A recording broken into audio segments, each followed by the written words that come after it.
Oil and natural gas are found under the ground between folds of rock and in areas of rock that are porous and contain the oils within the rock itself.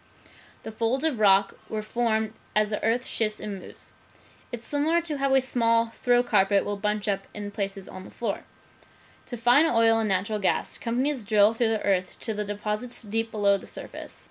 The oil and natural gas are then pumped from below the ground by oil rigs. Here's a video of how they are used.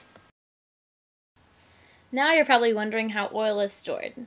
It's stored in large tanks until it's sent to various places to be used. At oil refineries, crude oil is split into various types of products by heating the thick black oil.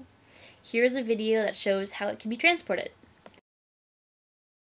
Here are some reasons why oil is the most commonly used source of energy. 1. It's cheaper compared to most other energy sources. It's easier to transport, and it's more widely available than natural gas. It's also multitasking. You can make anything from fishnets to guitar strings with it. It's used for plastic and other raw materials and even asphalt. Drilling oil allows for lower fuel prices, so it's more affordable, and drilling oil also creates more jobs and helps support the economy. Some reasons why we want to try other energy sources other than oil are because oil is in a very limited supply, it pollutes our air, and it depletes the ozone layer as it's burned. The more oil drilling, the more usage, and therefore the more greenhouse gases are released. Oil drilling obviously disturbs the organisms in the drilling site, and the success rate of drilling is very low, which means many environments must be disrupted in order to get oil. Now that you know how oil is extracted and how it's transported, you're probably wondering, how much do we use? The United States consumed 19.5 million barrels per day of petroleum products during 2008, making us the world's largest petroleum consumer.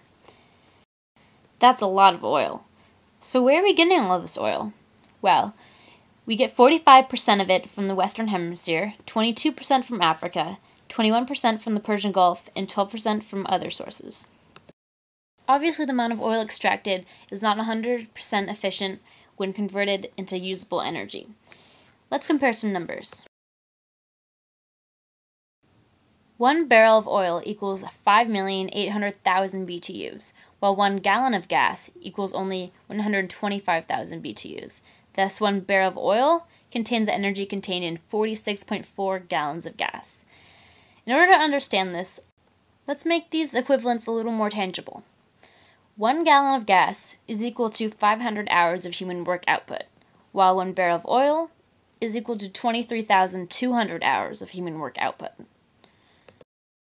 This is one of the main problems with oil. It's not very efficient, and it needs to be because the average person in the US consumes 60 barrels of oil per year on average, and this is 10,000 watts of power consumption.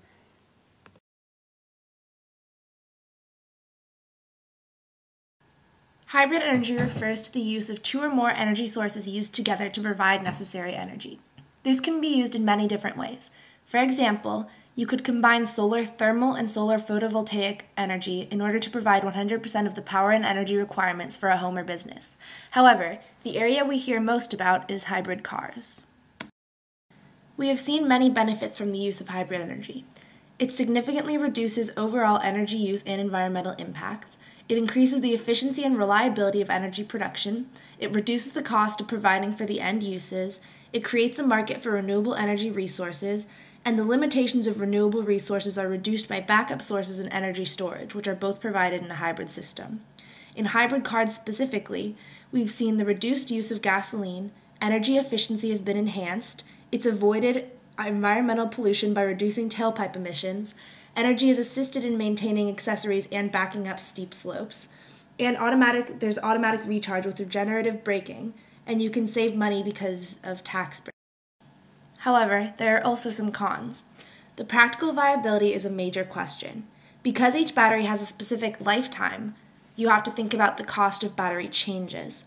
So there are security factors due to the lightweight body of hybrid cars.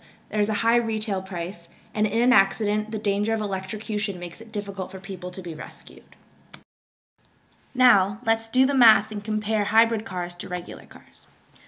When you look at the cost of the vehicle, hybrid vehicles can be much more expensive than non-hybrids. However, they also have a higher resale value. The maintenance activities for both hybrid and non-hybrids is very similar. However, the batteries in hybrids don't last forever and they're extremely expensive when you have to replace them. While some hybrids can get as much as 49 miles per gallon in the city and 51 miles per gallon on the highway, many hybrids only get 30 miles per gallon or less. When talking about the environment, hybrids are not as good as they sound. It's true that many hybrids get much better gas mileages than gas-only cars. However, putting in for the waste that goes into getting rid of the older cars as well as the emissions from building hybrids themselves, you're left with no real benefits. Until the average hybrid sees gas mileage closer to 170 miles per gallon, standard gas cars are still comparable. However, the lack of tailpipe emissions from hybrid cars makes them much more environmentally friendly. In summary, there are pros and cons to each kind of energy that we've talked about today. For oil, its pros are that it's cheap, transportable, available, and it can multitask. However, it's in limited supply, pollutes the air, and depletes the ozone layer. For hybrids, it can significantly reduce overall energy use and the environmental impacts, but it's very expensive and might not be viable